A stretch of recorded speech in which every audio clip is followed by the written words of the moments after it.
Chapter 16.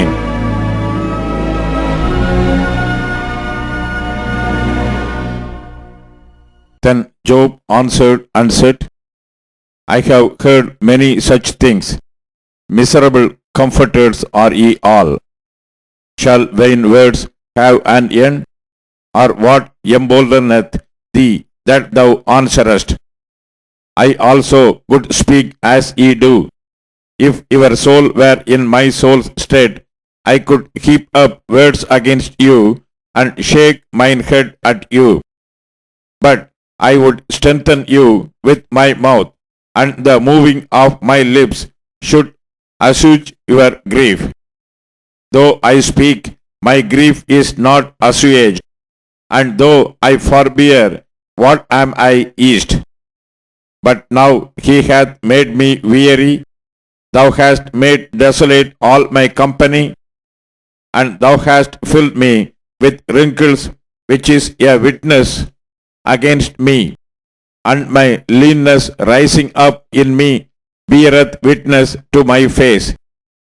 He teareth me in his wrath who hateth me. He gnasheth upon me with his teeth. Mine enemy sharpeneth his eyes upon me. They have gaped upon me with their mouth. They have smitten me upon the cheek reproachfully. They have gathered themselves together against me. God hath delivered me to the ungodly and turned me over into the hands of the wicked. I was at ease, but he hath broken me as under. He hath also taken me by my neck and shaken me to pieces and set me up for his mark. His archers compass me round about. He cleaveth my reins as under, and doth not spare.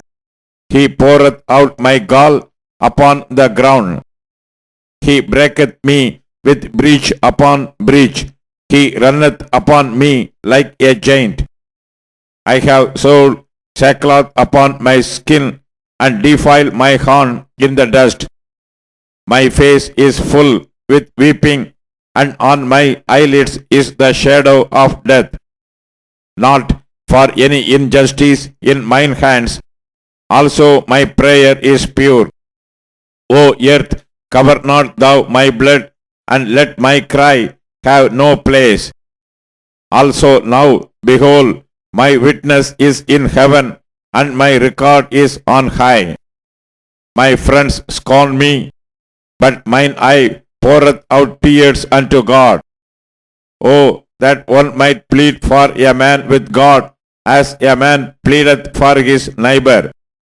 When a few years are come, then I shall go the way whence I shall not return.